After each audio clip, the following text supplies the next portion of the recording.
de cette édition est toujours à la une de l'actualité, la condamnation d'Ousmane Sonko par la Cour d'appel de Dakar hier et son éventuelle conséquence sur l'éligibilité du leader de PASTEF à la prochaine présidentielle. Nous reviendrons aussi sur les violences qui ont suivi le verdict, le lycée Djignabo Bassène de Ziguinchor attaqué après la poste de Yamatogne.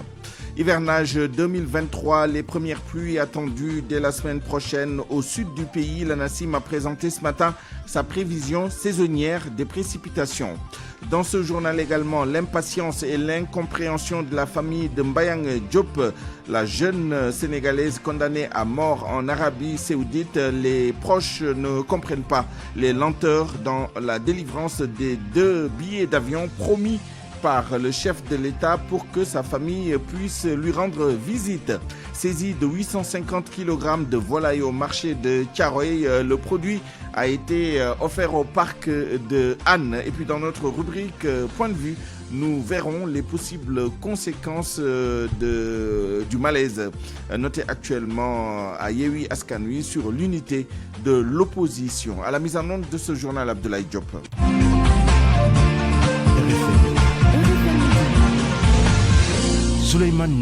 D'abord, cette controverse donc autour de l'éligibilité du leader de PASTEF, Ousmane Sonko, peut-il être candidat à la prochaine présidentielle après sa condamnation en appel à 6 mois de prison avec sursis et 200 millions de francs CFA de dommages et intérêts à payer au ministre du Tourisme Mame Mbaye Niang. Nous avons posé la question à l'expert électoral Babacar Fall du GRADEC. Pour lui, ce n'est pas possible en l'état actuel du code électoral. Mohamed Ali Mouba. L'expert électoral à Babacar Fall est formel. Du point de vue de la loi, Ousmane Sonko ne peut en aucun cas être candidat à la présidentielle 2024 si la condamnation est confirmée à la Cour suprême. Il tomberait net sous le couperet de l'article L30 du Code électoral qui le sort de fait des listes des électeurs. Qui exactement dit que lorsque donc vous êtes condamné à une peine inférieure ou égale à 6 mois donc avec sursis, effectivement, vous ne devez pas figurer sur les listes électorales. Alors, maintenant, vous savez, comme j'ai dit, cette disposition-là, ces 2 dispositions, L29, L30, bon, qui ont changé d'appellation plusieurs fois sur la base des différentes éditions donc, du Code, pour dire qu'il doit y avoir, disons, un link entre, le fichier des condamnations au niveau du ministère de la Justice et le fichier qui est détenu par la DAF. De sorte que toutes les condamnations puissent être immédiatement notifiées à la DAF qui procède effectivement à la radiation donc, des personnes. Dans le cas d'Ousmane Sonko, puisqu'aujourd'hui il tombe sous le coup donc, de cet article L30, lorsque la condamnation sera définitive, en ce moment-là, il appartiendra au ministère de la Justice qui détient le fichier donc, des condamnés de transmettre, disons, donc, les éléments donc, du jugement à la DAF. Et la DAF maintenant va prendre une décision de radiation pour le radier donc, des listes électorales. L29, L30 instrumentalisé à des fins politiques. Et pourtant, il figure dans le code électoral depuis bien longtemps. Le code dit consensuel de 1992. Qu'est-ce qui s'est passé pour qu'on ne les ait pas retirés du code, malgré les nombreux toilettages? C'est vrai que, bon, tant que, disons, il n'y a pas eu, disons, donc, de cas, disons, d'élimination d'adversaires politiques, parce que, comme je l'ai dit, cette disposition existe donc depuis le code de 80. Aujourd'hui, on est en 2024. Il y a eu plusieurs, disons, commissions techniques de revue du code électoral. Cette disposition n'a été appliquée qu'à l'élection de 2019 concernant les cas Karim donc, et Khalifa Sall. En introduisant les articles L29 et L30, qu'est-ce qui était l'objectif du législateur? Selon Ababacar Fall, c'était de moraliser la vie publique, éviter que des délinquants n'accèdent à certaines positions de pouvoir. À ce propos, le chargé des opérations électorales de PASTEF à Kaolack estime que son leader, Ousmane Sonko, est loin d'avoir perdu son éligibilité. Mamadou Niang crie par ailleurs à l'injustice et dénonce une justice à 2 vitesses. Il s'est confié à Fatou Mbow au terme de sa conférence de presse. Malheureusement, nous avons vu au Sénégal comment Macky Sall utilise le système judiciaire pour écarter leurs adversaires de la course électorale. Le cas d'Ousmane Sonko, leader de l'opposition sénégalaise, en est un exemple frappant. La situation de Sonko a suscité de nombreuses inquiétudes quant à la manipulation du système judiciaire à des fins politiques. Le recours à la justice pour écarter un adversaire politique est non seulement antidémocratique, mais cela porte atteinte à l'indépendance et à l'intégrité du système judiciaire. Nous appelons à toutes les forces vives de la nation pour faire face à ce régime à l'agonie qui veut balafrer les acquis démocratiques que le Sénégal a déjà acquis. Mais il faut d'ailleurs préciser que le président Ousmane Sonko ne perd pas son éligibilité parce qu'il faut préciser que le code électoral a dit dans l'article 29, alinéa 3, ne doit pas être inscrit sur la liste électorale ceux condamnés à plus de 3 mois d'emprisonnement sans sursis ou à une peine d'emprisonnement d'une durée supérieure à 6 mois avec sursis. On a dit ici qu'une durée supérieure à 6 mois avec sursis. C'est-à-dire que le président Ousmane Sonko est bel et bien candidat à l'élection présidentielle de 2024. Et personne, je dis personne, ne peut intimider la mentalité des Sénégalais. Nous ferons face, nous ferons une résistance farouche contre un régime finissant qui veut s'accrocher du pouvoir pour écarter des candidats. Notez que la conférence des leaders de la coalition Yewwi Askan Wi, dont Ousmane Sonko est l'un des membres, tient une conférence de presse à l'instant et bien sûr nous y reviendrons. Revenons maintenant sur les violences qui ont suivi l'annonce du verdict de la Cour d'appel condamnant Ousmane Sonko à 6 mois de prison avec sursis. À Ziguinchor, le lycée Djignabo Bassène n'a pas échappé à la furie des manifestants. Certains bureaux ont été incendiés, d'autres vandalisés. Demba Sagna, le censeur, revient sur les dégâts et appelle les jeunes à la raison. Il est avec Lamine Ba. Hier, vers 22h, il y avait une bande d'une vingtaine de jeunes armés jusqu'aux dents qui sont venus. Ils ont voulu défoncer les portes du lycée Djignabo, mais les portes étaient fermées. Ils ont escaladé le mur. Aussitôt après, l'un des vigiles m'a informé et ils ont cassé d'abord les lampes de nos bureaux. Ils ont défoncé nos portes et notamment les portes du comptable matière et de l'intendant et ils ont mis le feu. Aussitôt après, j'ai appelé le commissariat de Yamatogne. Ils m'ont dit qu'ils étaient sur le terrain. Mais néanmoins, le brigadier m'a dit qu'il va saisir le commissaire Mansali. C'est ce qu'il a fait. J'ai appelé le 18 les sapeurs-pompiers. Ils m'ont dit qu'ils vont venir, mais après ils se sont ravisés. Ils m'ont dit qu'ils ne pouvaient pas venir parce que toutes les routes étaient barrées. On était obligés de nous mobiliser. Proviseur, toute sa famille, la mienne, la famille des 2 manœuvres qui étaient là, les bibliothécaires et des jeunes qui nous ont aidés. De 22h jusqu'à 0h30, on a maîtrisé l'incendie. Mais il faut reconnaître que les dégâts sont énormes. C'est le bureau du comptable matière qui a été entièrement calciné. Et également, le bureau de l'intendant a été complètement dévalisé. Pour le moment, je ne peux pas estimer les dégâts parce qu'il appartient au comptable matière de nous dire, de nous faire l'inventaire de tout le matériel qui a été également endommagé. On attend de voir d'ici la fin de la journée, il le fera et on avisera qui de droit. Et puis le président Macky Sall exposerait le pays s'il ne se présentait pas en 2024. C'est la position des sages de Benno Bokk Yakaar venus de Sokone, Fatick et Dakar. Ils se sont réunis dans le Sine pour demander à Macky Sall de déclarer sa candidature. Ces sages de Benno Bokk Yakaar ont également adressé un message à la jeunesse. Baye Diouf, coordonnateur des sages de Benno Bokk Yakaar Fatick, avec Aminata Goudiaby. À un moment donné de l'histoire, il y a toujours des sages qui se sont réunis pour essayer autant que possible de décanter une situation qui, si elle perdurait, nous amènerait vers le chaos. C'est ce que nous ne voulons pas. On nous appelle sages, mais c'est surtout une action à perpétrer au niveau de la société. Nous appelons nos enfants, mais nous appelons aussi tous ceux qui sont au Sénégal, qui souhaitent, comme nous le souhaitons, la projection de notre État vers des horizons lumineux. Aujourd'hui, ponctuellement, nous savons que Macky Sall est devenu indispensable et incontournable pour le développement du Sénégal. Nous avons regardé partout, nous n'avons pas vu quelqu'un qui pourrait reprendre le flambeau pour le moment. Ce qu'aujourd'hui nous voulons en tant que sages, c'est demander au président Macky Sall de ne plus s'embarrasser de tout ce qui se passe, nous dire aujourd'hui qu'il est effectivement candidat pour un deuxième quinquennat. Et nous pensons qu'il aura compris cet appel-là. Parce que ne le faisant pas, il exposerait la République, il exposerait le pays. RFM, la radio de toute l'actualité. 850 kg de poulets frauduleusement importés ont été saisis au marché de Thiaroye.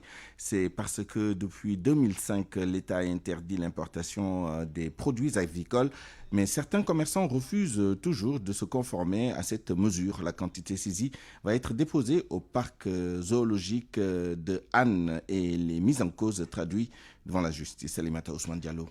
Le service départemental du commerce de Pikine avait constaté depuis quelque temps la présence de découpes de viande de poulet sur le marché. Une prospection est donc organisée en collaboration avec les forces de sécurité. Une importante quantité de poulet frauduleux a été saisie, nous dit Mamadou Lamine Ndiaye, commissaire aux enquêtes économiques. Nous avons eu à constater, nous avons eu également à saisir d'importantes quantités de poulet importés. Il s'agit principalement d'une quantité de 850 kg de poulet qui sont commercialisés sur place sans pourtant avoir les autorisations d'importation, mais également qui ne respectaient pas les conditions de salubrité et d'hygiène qui sont requises en la matière. Pourtant, l'État du Sénégal a interdit par arrêté depuis 2005 l'importation des produits d'aviculture, mais certains commerçants dérogent à la règle. La zone de Thiaroye-Pikine faisait partie des plaques tournantes de ce commerce illicite. Mais nous avons également constaté que depuis la fête de la Korité, qu'il y avait vraiment une présence massive de ces poulets qui nous venaient particulièrement de la Gambie et de la Mauritanie. Il faut rappeler que dès 2005, l'État du Sénégal avait pris un arrêté par lequel il interdisait l'importation de l'aviculture et de matériel avicole usagé. Ces contrevenants sont mis à la disposition de la justice qui décidera de leur sort, nous informe le chef de service départemental du commerce de Pikine. Il faut également préciser que l'importateur et le commerçant seront également présentés au niveau du procureur qui prendra les dispositions en cas de sanctions pénales et de sanctions économiques prévues à cet effet. Cette quantité de poulet frauduleux qui s'élève à 850 kg va être déposée au parc Hann et la prospection va poursuivre dans tous les autres marchés. Donc la quantité de poulet qui a été saisie sera incessamment donnée au niveau du parc de Hann où la consommation animale sera autorisée. Salamata Ousmane Diallo, Pikine, pour la radio Futur Média. Il est 12h12 à Yoff, Ngor, Cambérène et Malika. La communauté laïenne en deuil avec le rappel à Dieu de Chérif Imam Laye, plus connu sous le nom de Imam Bachir Laye. Il a été inhumé au mausolée de Seydina Magnon Laye hier soir. Selon Pape Ibrahima Diong, membre de la cellule animation, Imam Bachir était méconnu de la jeune génération car il était en retraite spirituelle depuis plusieurs années. Pape Ibrahima Diong dit Gazou avec Salimata Aou. C'est un pan important méconnu de la nouvelle génération. Imam Mohamedou Bachir est le fils aîné de Seydina Ababakar Laye, Ibn Seydina Imam Laye Al-Mahdi Muntazar. C'est à l'âge de 26 ans qu'il a reçu la lourde tâche de diriger la mosquée de Yoff. Il a accompli cette mission avec rigueur en se conformant aux enseignements de son grand-père Seydina Imam Laye Al-Mahdi, un homme de Dieu et grand intellectuel parce qu'il a été professeur au lycée de Seydina Imam Laye de Guédiawaye et percusseur de la célébration de l'appel. Donc Layen ñàkk na umma islamique bi ñàkk na yàlla yërëm ko te jéggal ko te xare ko àjjana te yeexe nu. Des nouvelles de Mbayang Diop, la Sénégalaise condamnée à mort en Arabie Saoudite. Elle est toujours en prison. Sa famille, plus que jamais déterminée, réclame les 2 billets d'avion offerts par le chef de l'État Macky Sall. Les membres de la famille de Mbayang Diop ne comprennent toujours pas ce qui est à l'origine de cette lenteur. Selon eux, il est grand temps que Mbayang Diop voie un membre de sa famille. Mamadou Diop, son grand frère, avec Fama Dione. Nous avions demandé au chef de l'État Macky Sall de nous offrir le billet d'avion afin qu'on puisse rendre visite à notre petite sœur Mbayang Diop. Elle est en prison, cela fait maintenant 7 ans et elle n'a jamais vu un membre de sa famille à ses côtés. Elle vit des moments difficiles, on ne peut même pas décrire la situation de Mbayang. Après des appels incessants, un jour on nous a appelés pour nous informer que le chef de l'État a décidé de nous offrir 2 billets d'avion pour aller la voir. parce que nekk naa fi juróom-ñaari at gisuma sama traite léegi nag boobu ba léegi nag ñuy daw ci président di ko ñaan. Ainsi, nous avons confectionné nos passeports avec nos propres moyens, mais depuis lors, il n'y a pas eu de suite. Nous ne savons pas à quel niveau se situe le problème. Mais aussi, qu'est-ce qui explique cette lenteur? Peut-être que le président pense que nous sommes déjà allés la voir alors que rien n'a été fait il y a bientôt 1 an. Nous n'avons même pas dépassé Poste Thiaroye. yaakaar na ñun dem nañ seeti Mbaye demaguñu fenn Poste Thiaroye sax génnaguñu ko. Tout autre chose à présent, le conflit continue de couver à l'Union des chambres de commerce. Serigne Mboup, le président, est à couteau tiré avec certains membres qui ont convoqué une réunion à son insu. Il parle de tentatives de déstabilisation qui ne passera pas. Serigne Mboup était l'invité des RFM Matin. mën nañ ko tuddee coup d'état waaye du coup d'état mooy c'est-à-dire yëfu banditisme ak yëfi teg li nga xam ne moom la suñu charte réew teg nga bëgg koo violer pour say bëgg-bëggi bopp ak tamit pour empêcher koo xam ne nii mi ngi liggéey pour intérêt général contre koo xam ni yow da ngay jël affaire chambre de commerce def ko sa poche jël marché international bi nga xam ne ni ay milliards la ci président def nga def ko sa poche. man li ma ci ñoom seen i jëf-jëf jaaxaluma parce que amul luñ mënoon a def lu ma jaaxal ndax tegewul ci yoon. ma jaaxal mooy ministre de commerce bi nga xam ne ni moo war a contrôler légalité. RFM 94.0, la radio en puissance. Hivernage 2023, les services météo annoncent une installation précoce de la pluie. Des cumuls importants sont attendus dans la partie nord de la façade ouest du pays. Au sud et au sud-ouest, l'ANACIM annonce une pluviométrie normale selon la météo. Des pluies sont attendues dans le sud du pays dès la semaine prochaine.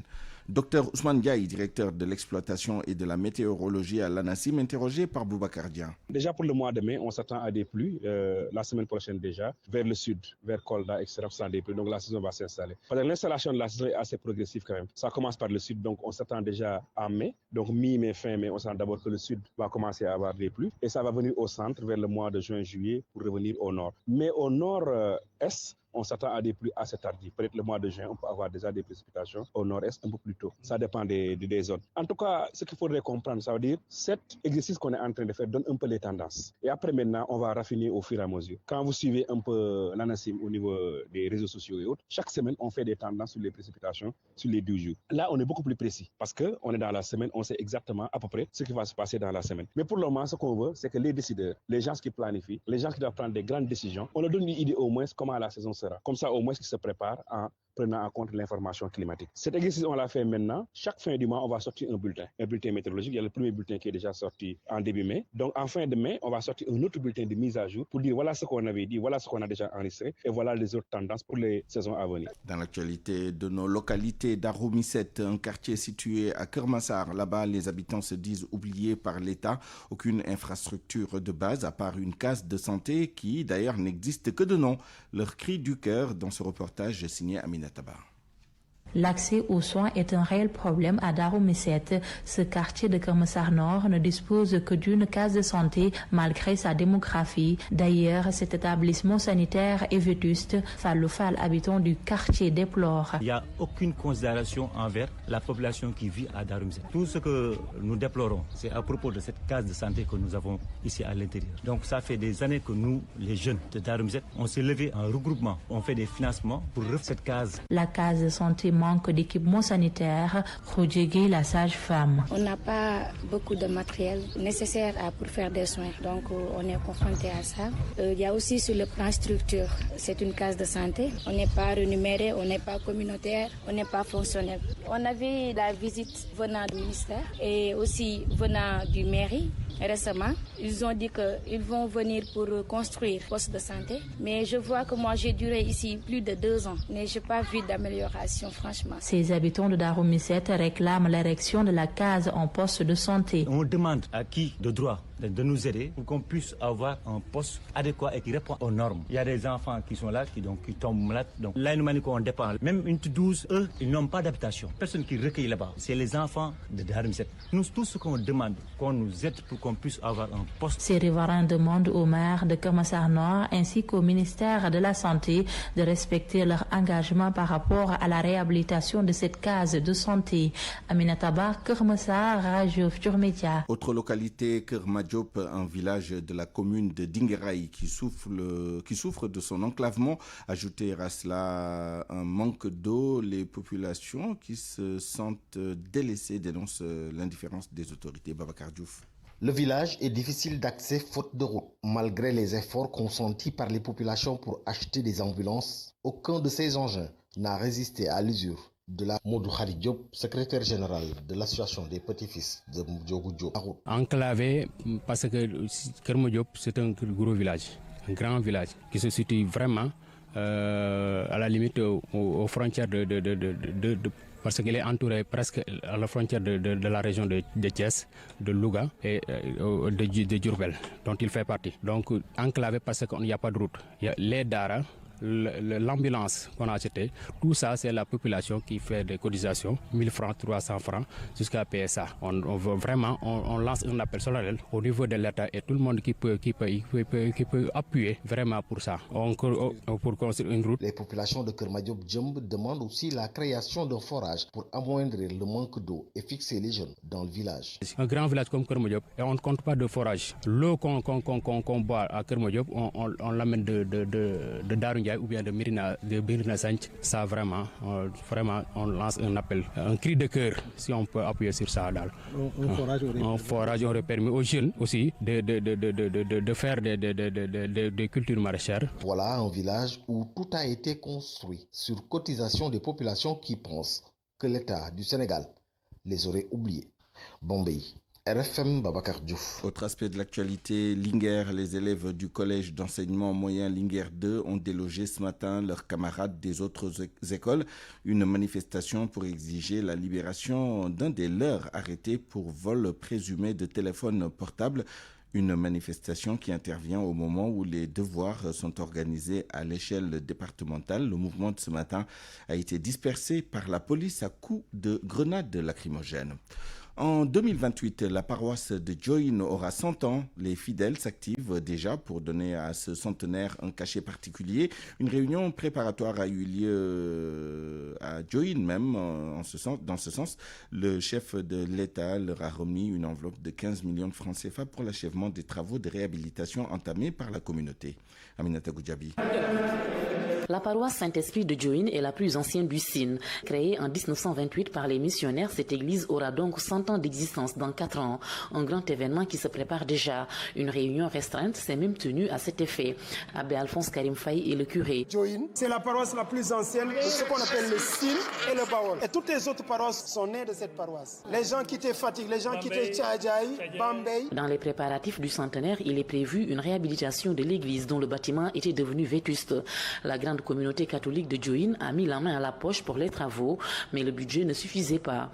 Le président de la République vient de donner un coup de pouce au comité chargé de la réfection. Moïse Sarr, ancien secrétaire d'État chargé des Sénégalais de l'extérieur, il est également originaire de la zone. Nous sommes dans l'église qui tend majestueusement vers son centenaire. On voit qu'il y a beaucoup d'argent qui a été mobilisé, beaucoup de partenaires également et de bonne volonté qui sont manifestés, mais surtout les paroissiens de Diohine. Le projet même avait débuté. Il y avait certes des difficultés liées à la mobilisation de tout le budget. Rien que pour la communauté catholique, le chef de l'État vous a remis 15 millions de nos francs CFA pour achever les travaux de réhabilitation de l'église de Diohine. Les ouvriers sont à pied d'œuvre et visiblement les travaux avancent au grand bonheur des fidèles. Monsieur le ministre a lui-même contribué personnellement aux travaux de cette église et il a fait des points et des pieds. Il s'est donné corps et âme pour parvenir à obtenir cette somme du président de la République. Cette réunion tenue dans la cour de la paroisse marque le début des préparatifs du centenaire.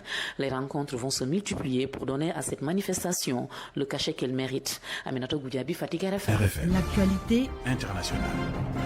Le journal Inter avec vous, Georges Détié Diop, bonjour. Bonjour Souleymane. République démocratique du Congo, des restes de corps retrouvés dans le Nord Kivu. Des restes d'au moins 20 personnes, les habitants de Ndoma et d'autres villages situés à proximité ont alerté les autorités qu'ils avaient trouvé des ossements et des vêtements dans le champ dans une zone normalement utilisée pour planter du cacao.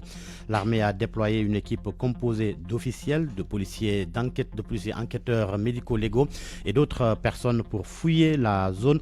Les restes ont été découverts dans une zone sous le contrôle des ADF, une milice rebelle ayant des liens avec le groupe État islamique qui a été reprise par l'armée congolaise cette année. Au Soudan, plusieurs morts dans des violences intercommunautaires. Au moins 16 personnes tuées dans des affrontements entre ethnies Haoussa et Nouba, ce qui a poussé le gouverneur à décréter un couvre-feu dans l'état du Nil Blanc, frontalier du Soudan du Sud. Selon l'agence de presse soudanaise Suna, ces violences ne sont pas liées à la lutte de pouvoir au Soudan. Les affrontements déclenchés lundi ont encore dégénéré ce mardi. Il y a également eu de nombreux blessés et des maisons incendiées. Au Mali, le projet de réforme constitutionnelle loin de faire l'unanimité. Alors que le référendum constitutionnel est prévu le 18 juin, des organisations religieuses et politiques se lèvent contre l'inscription de la laïcité dans le texte et demandent son retrait. Les autorités, quant à elles, s'activent pour la vulgarisation du document. Zanga Abdoulaye Ouattara. Le mouvement de soutien à la Limama contre la laïcité est monté au créneau. Il réunit une vingtaine d'organisations islamiques, culturelles et politiques dont la coordination des mouvements, associations et sympathisants de l'imam Mahmoud Diko Semassa. Lors d'une conférence de presse, ces organisations ont réclamé la suppression du concept de laïcité dans le projet de constitution. Elles promettent en outre de faire campagne pour le non si le gouvernement ne retire pas le mot laïcité. Nous demandons aux autorités de la transition de bien vouloir adopter les revendications légitimes de la Limama et du mouvement de soutien. La coordination de l'appel du 20 février est un regroupement politique et de la société civile. Elle rejette le texte qui, selon elle, compromet l'unité nationale et consacre la partition du pays. Pour l'appel du 20 février, les contextes ne se prêtent pas à l'organisation de ce référendum. Le mouvement déplore l'insécurité généralisée, l'indisponibilité des cartes d'électeurs biométriques pour la moitié des citoyens, la non-installation des démembrements de l'EJ sur une grande partie du territoire national. Au même moment, le shérif de Nioro Mboué Aïdara, soutien de la transition, appellerait ses adeptes à voter oui au référendum. Il a reçu ce week-end le projet de constitution transcrit en arabe des mains du ministre de la Réconciliation nationale. Pour les guides des Amalistes, aucun article de la dite constitution ne porte atteinte au fondement de l'islam. De Bamako, Zanga Abdoulaye Ouattara pour la radio Futur Média. Au Tchad, les responsables des radios membres de l'Union des radios privées du Tchad vont observer 2 jours sans radio. Un mouvement d'humeur pour protester contre la pénurie du carburant qui ralentit le bon fonctionnement de ces médias privés. Le marché de la volaille au Maroc à présent, le prix du poulet a connu une hausse considérable. En quelques années, le prix du kilogramme au vif est passé de 8 dirhams seulement à 30. Une situation imputable entre autres à la flambée des prix des matières premières qui ne menace pas pour autant la disponibilité de la volaille. Khadim Baye. Des poulets vivants dans l'arrière-boutique d'une boucherie dans un quartier populaire à Casablanca. Les clients vont et viennent, le visage fermé. Le prix de la volaille a grimpé ces derniers jours jusqu'à atteindre la barre symbolique de 30 dirhams le kilo au vif, soit près de 1800 francs CFA. Une première qui ne surprend pas Gérard Chaouri, directeur de la Fédération interprofessionnelle du secteur avicole du Maroc. Parce que les prix de revient continuent à augmenter du fait de l'augmentation des coûts de production. Aujourd'hui, on a la situation, mais c'était prévisible depuis très longtemps, puisque les éleveurs ont perdu énormément d'argent pendant très très longtemps, et il y en a beaucoup qui se sont arrêtés, ou bien les meilleurs, ils ont réduit leur activité. Une hausse historique paradoxalement, la marge des éleveurs est toujours la même, ajoute le DG de la FISA. Aujourd'hui, c'est vrai que le poulet il a augmenté, mais l'augmentation, c'est pas une augmentation de marge pour les éleveurs non plus. Par rapport à 2019, l'offre a baissé de près de 30%, mais pas question d'importer du poulet. Pourquoi on va importer la volaille? La volaille elle est disponible, mais maintenant c'est un problème de pouvoir d'achat, c'est pas un problème de disponibilité. À l'image de la viande blanche, les œufs sont devenus également imprenables. Une seule consolation toutefois, les produits sont encore disponibles sur le marché, mais à quel prix? Et c'est la fin de cette page internationale, Souleymane. À 12h28. Merci, Georges Détié-Diop. Parole aux auditeurs. L'actualité, qu'en pensez-vous? Moi, je pense que vous devez. Réagissez dans nos éditions d'information sur l'actualité. Bonjour. Du lundi au vendredi, vous avez la parole sur RFM. Point de vue dans une dizaine de minutes, l'opposition peut-elle préserver son unité après les désaccords notés cette semaine? Nous tenterons de répondre à cette question avec nos 2 intervenants du jour, Maurice Soudiek-John, professeur agrégé de sciences politiques, et Hassan Samb, analyste politique. RFM Sport. Le journal des sports à la présentation, Youssouf Bodian, bonjour. Bonjour Souleymane et bonjour à tous. Football, Coupe du Monde des moins de 20 ans, les Lionceaux feront 102 de leur cadre. Il s'agit de Lamine Camara et de Pape Amadou Diallo, retenus par leur club, le FC Metz, qui lutte pour la montée en Ligue 1 française.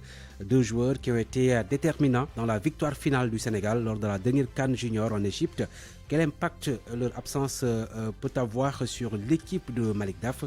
Tentative de réponse avec des techniciens qui se sont entretenus avec Soracha.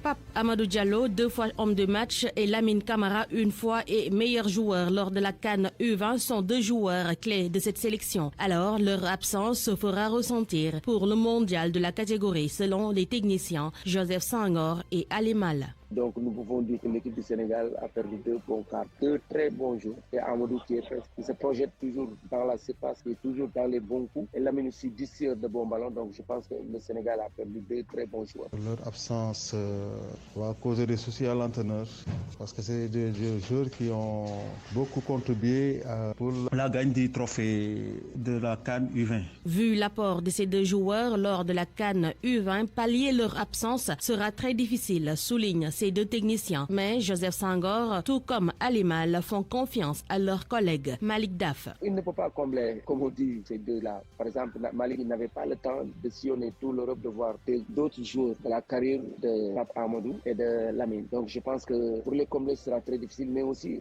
on sait que Malik Daf est un homme du Sahel, comme on dit. Il pourra amener des joueurs, par exemple, qui pourront aussi émerger. Donc faisons confiance à Malik Daf. Ce sera très difficile. Donc, mais aussi, c'est la FIFA de régler tout ça. Oui, bon, je crois que leur absence sera comblée parce que Malik fait de longs regroupements avec des groupes différents. Donc, il ratisse très large. Donc, sûrement, il a d'autres noms qu'il a cochés. Remplacer un joueur, c'est pas facile. Mais bon, après, avec l'animation offensive, le dispositif, le plan de jeu qu'il va mettre en place, c'est à ce niveau qu'il va le compenser. La Coupe du Monde est prévue du 20 mai au 11 juin en Argentine. Mais en attendant, la sélection U20 du Sénégal continue d'affûter ses armes. Sur le Tcham, Malik Daf qui pourra compter sur Mamadou Lamine Camara, le milieu de terrain défensif, a été finalement libéré par son club marocain, la RS Berkane, selon la Fédération sénégalaise de football. L'équipe nationale des moins de 17 ans, elle a quitté hier Constantine pour Alger. Les Lionceaux vont disputer dans la capitale algérienne leur quart de finale. Ce sera donc demain mercredi à 16h. Le Sénégal, premier du groupe A, va affronter l'Afrique du Sud qui s'est qualifiée en tant que meilleur troisième du groupe B. L'enjeu de cette confrontation, une place en demi-finale et une qualification à la prochaine Coupe du Monde de la catégorie. Les demi-finales de la Ligue des champions européennes démarrent ce soir. À 19h au Santiago Bernabéu, match de gala entre le Real Madrid et Manchester City. Les 2 équipes s'étaient affrontées l'année dernière à la même étape de la compétition. Et les merengues avaient éliminé les Citizens pour aller donc en finale et remporter finalement le trophée. Real Madrid, Manchester City à suivre à 19h en direct sur la radio Futur Média. La Renaissance sportive de Yoff retrouve la Ligue 2. L'équipe de Yoff est assurée de terminer à la première place de la poule B à une journée de la fin du championnat de National 1. Une prouesse réussie par les hommes de Beau Saliou Touré qui visent désormais le trophée de champion. Je vous propose de le suivre. Permettez-moi avant tout de remercier tous les dirigeants et les joueurs, les supporters. J'étais soutenu depuis le début, pratiquement on peut dire qu'à la fin, parce qu'il nous reste une journée à jouer. Mention spéciale à notre président Ndiamé Diop qui nous a beaucoup soutenus dans des moments difficiles. Il n'a jamais lâché. Et je pense que ça c'est très important. C'est des dirigeants qui se sont donnés corps et âme pendant toute la saison, presque 8 mois. On est vraiment fiers de cette population qui nous a beaucoup soutenus. Donc on est très fiers d'être Yoffois, Bremning et consorts, et même monsieur le ministre Abdoulaye Diouf Sarr. Donc je pense que ça, c'est ce qui nous a valu cette montée en Ligue 2. Donc le championnat n'est pas encore terminé. Notre objectif c'était tout juste, quand il restait 5 journées, on se disait, on a fait une réunion avec les joueurs. C'est quoi l'objectif? C'est-à-dire, il reste 5 journées, il faut gagner tous les 5 journées. On a enchaîné 4 victoires. Il nous reste une victoire en championnat et une victoire en finale. Donc on va pour gagner les 2 matchs qui nous restent, c'est-à-dire la dernière journée et la finale contre Niatali. On est en train de se préparer. Beau Touré, donc l'entraîneur de la RS Yoff qui va affronter en finale de championnat Niary Tally, leader du groupe A, qui a également acté son retour en Ligue 2 sénégalaise. Souleymane. Youssouf Bodian, le journal des sports à l'instant, merci. RFM, la presse du jour. La revue de presse avec Mohamed Ali Mouba. Bonjour. Ousmane Sonko presque sur la touche pour la présidentielle prochaine. Il avait juré d'obtenir la peau du leader de PASTEF qu'il estime l'avoir diffamé. Et bien, depuis hier, Mame Mbaye Niang est en train de prendre le dessus sur lui, de tenir parole. Ousmane est en cage sous bonne garde, ramolli par une condamnation en appel qui le met hors course, sous réserve bien sûr de savoir ce qu'en dit le juge de cassation. Mes confrères ne s'y trompent pas ce matin. C'est un coup de massue sur la tête de Sonko et un coup de tonnerre dans le ciel assombri de Pastef les Patriotes qui voient ainsi le projet apparemment se désintégrer et pas que pour ça, parcourons sans attendre nos quotidiens. Condamné à 6 mois avec sursis, Ousmane Sonko, 12 murs titre enquête. Sonko, un avenir en pointillé, bûcheron Walfatri. Sonko en danger de mort, alerte Bersby les jours. Sonko touché mais pas coulé, s'exclame et relativise le témoin. Selon source A, Ousmane a été frappé au cœur par l'article L30 du Code électoral. Une seule option sur le chemin de la présidentielle, le pourvoi en cassation.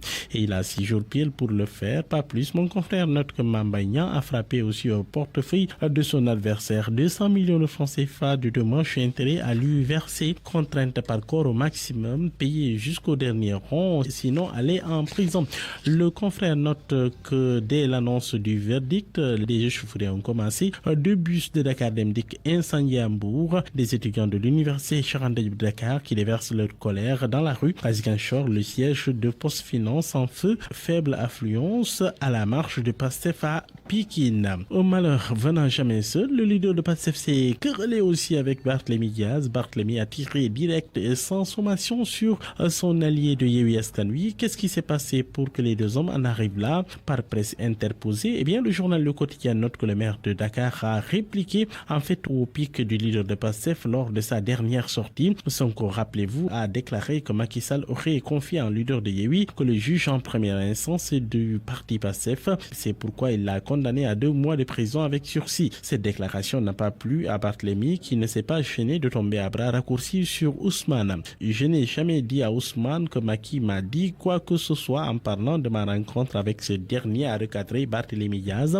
Seul Khalifa Sall et Sonko étaient au courant de cette entrevue et Sonko lui était pour le dialogue. Il m'a même dit qu'il était prêt à parler au téléphone à Macky Sall. Ce n'est pas élégant et responsable et de dire aussi j'ai invité Ousmane au forum mais il n'est pas venu, il y en a marre de la manipulation. Dans l'Observateur, Barthélémy Diaz de se faire plus menaçant, nous n'accepterons plus d'être diabolisés, nous n'accepterons plus qu'on nous manque du respect. Et au sujet d'une éventuelle amnistie de Khalifa Sall, Barthélémy signale que le leader de Pastef était au début d'accord. Contre aujourd'hui simplement inélégant, a-t-il poursuivi. Qui s'attaque à Khalifa mourra sur son chemin. Fin de citation. Conclusion du journal Le Quotidien. Yewwi est dans la tourmente. Si Sonko n'est pas validé, qu'est-ce qui va se passer pour Pastef? Le journal L'Observateur a donné la parole à l'analyste politique Cheikh Yérim Seck qui confie à l'Obs que le parti va imploser. Le leader de ce parti va donc vouloir imposer Bassirou Diomaye Faye, le numéro 2, et Birame Souleye va s'opposer et la dissension se sentira jusqu'au sein de la base. Ousmane Sonko reste aujourd'hui l'unique fédérateur. Les contours d'une nouvelle configuration politique, si Sonko ne passe pas, va apparaître un paysage politique nouveau, fortement relooké, une redistribution des cartes au sein de Yewwi, mais Pastef aura son candidat quand même, selon toujours le journal L'Observateur. À la une du journal Stade quotidien, Ligue des Champions à les Real City à 19h, temps universel. Les rois d'Europe face à leur prétendant, titre le confrère.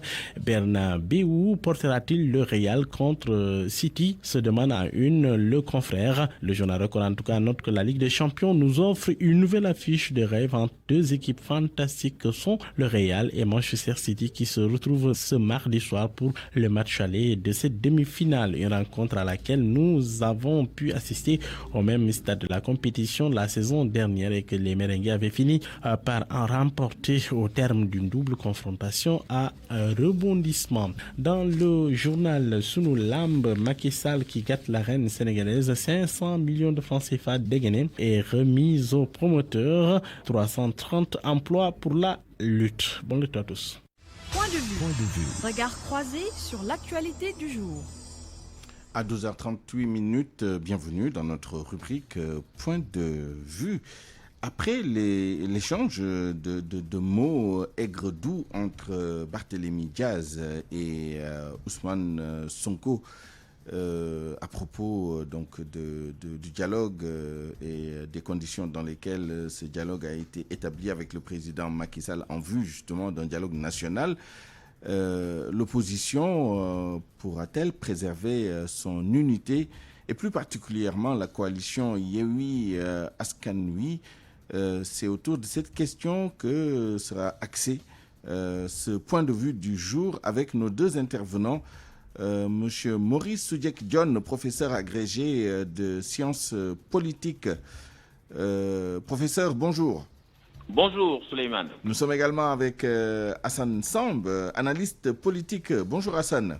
Oui, bonjour Souleymane. Bonjour professeur. Alors Maurice Soudiek-John, la passe d'armes entre Ousmane Sonko et Barthélémy Diaz révèle de profondes lignes de fracture entre ces deux composantes importantes que sont Pastef et Traoré Sénégal au sein de Yewwi Askan Wi. Et au-delà de la simple dispute, de la querelle, est-ce que ce n'est pas l'intégrité justement de l'opposition et de la coalition Yewwi Askan Wi qui sont remises en question? Qui est remise en question, pardon. Je pense qu'il faut éviter d'avoir une lecture monolithique des intérêts de la coalition Yewwi Askan Wi. Eh bien, les intérêts de la coalition Yewwi Askan Wi sont différents et peut-être même à certains égards divergents, d'une part, et d'autre part, il faut dire que ces intérêts sont dynamiques compte tenu de la fluctuabilité de la matière politique. Il faut dire donc qu'il y a une compétition présidentielle en ligne de mire pour 2024 et donc qu'on n'élit pas deux présidents, on n'en élit pas 3 ou 4, eh bien on élit un seul président. Donc ça veut dire que pour être dans la même coalition, Yewwi Askan Wi, ils n'en sont pas pour le moins des associés rivaux, c'est-à-dire qu'ils sont certes en coalition, mais il y a également une compétition puisque, encore une fois, c'est un président de la République qui est à élire. Donc ceux qui ont un problème d'éligibilité, naturellement, ne sont pas dans la même situation que ceux qui n'en ont pas.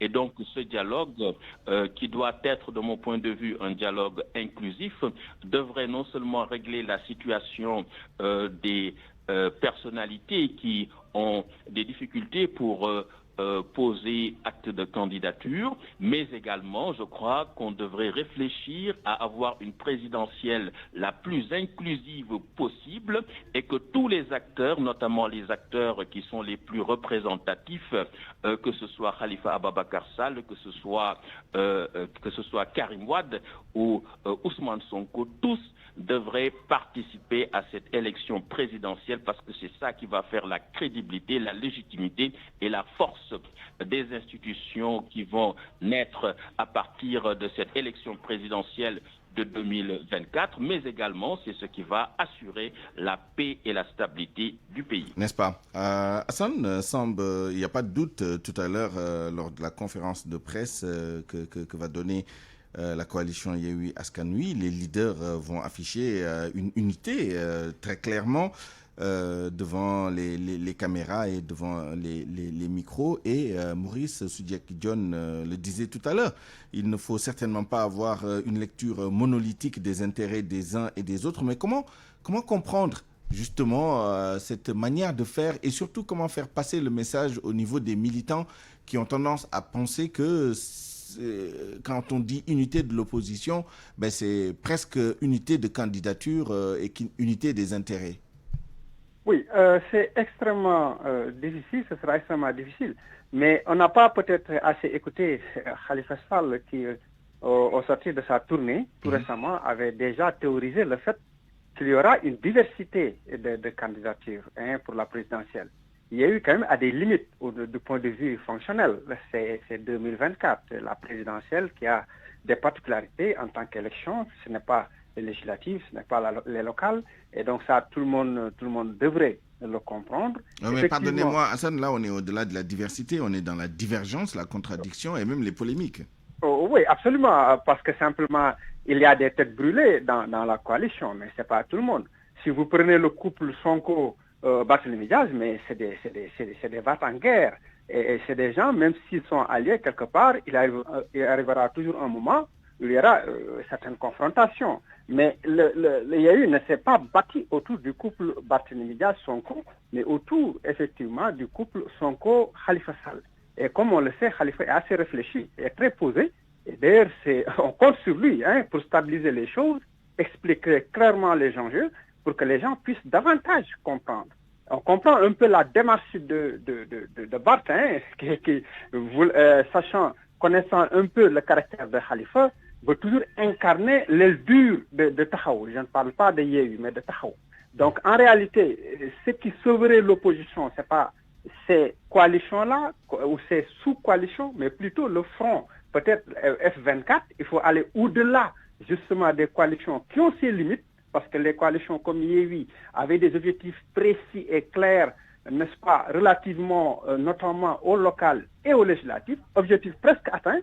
Maintenant, c'est vrai que chaque élection ayant sa particularité et ses réalités, et la présidentielle, c'est autre chose, c'est la rencontre d'un homme avec son peuple, quelque part aussi, au regard des ambitions légitimes par ailleurs, des uns et des autres, et parfois des égos surdimensionnés, forcément, il y aura confrontation à l'interne, à l'intérieur de certaines coalitions, mais je dois préciser simplement que la coalition de pouvoir ne s'en porte pas pour autant mieux. C'est-à-dire qu'aujourd'hui, toutes les coalitions sont confrontées à une situation liée à l'instabilité du fait des ambitions et des uns et des autres, mais également du fait du contexte particulier de la présidentielle.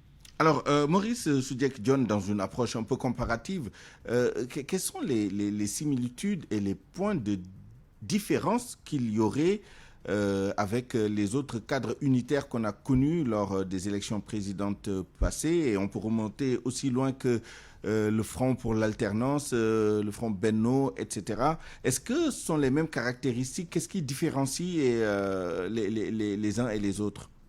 Je pense qu'il faut distinguer les cadres d'action et les coalitions électorales. Les cadres d'action, ça va être un regroupement de partis d'opposition qui vont se réunir pour peser de tout leur poids, avoir un effet de synergie afin de mettre la pression sur les tenants du pouvoir pour que l'élection se passe de la manière la plus transparente, la plus inclusive et la plus démocratique. Donc ça, c'est des cadres de concertation, des cadres d'action de l'opposition. Comme le F24 actuellement. Comme le F24, comme l'a été le M23, comme l'a été par exemple le FRTE en 2000, le Front pour la régularité et la transparence des élections, comme l'a été la CONAPCO, etc.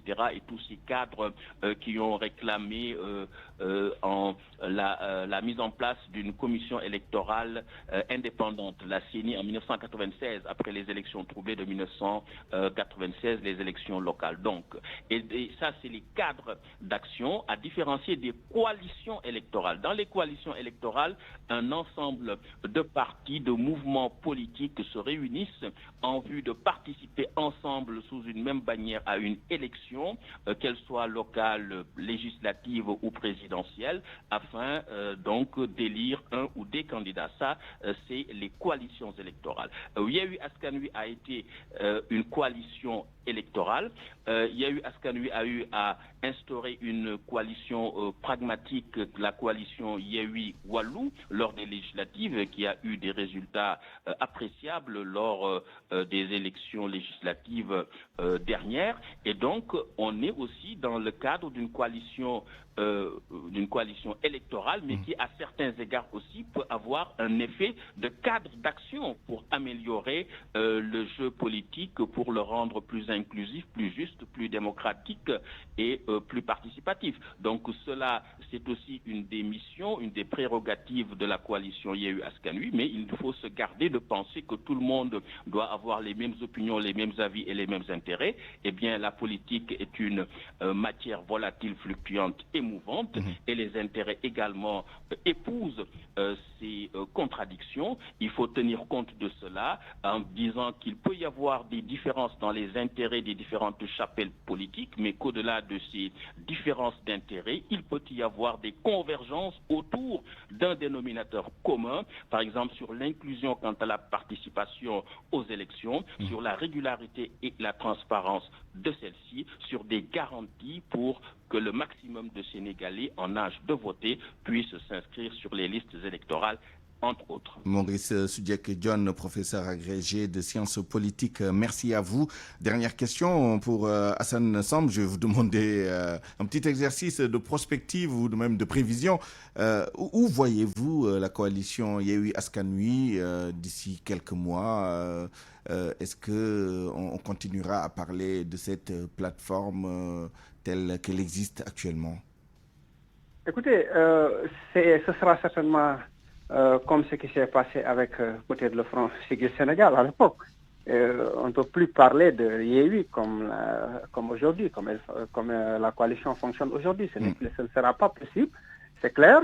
C'est vrai que dans Yewwi maintenant, il y a des leaders qui pourront difficilement être candidats si le parrainage n'est pas revu en tant que loi. Bien entendu, ces derniers devront forcément soutenir l'un d'eux, soit le candidat du PASTEF ou le candidat de Taxawu, je ne sais pas. En tout cas, il y aura quelque chose comme on a vu Front avant, c'est-à-dire Front Siggil Sénégal avec Tanor ou Front Siggil Sénégal avec Moustapha Niasse, etc. Ce sera un peu la même chose, à mon avis.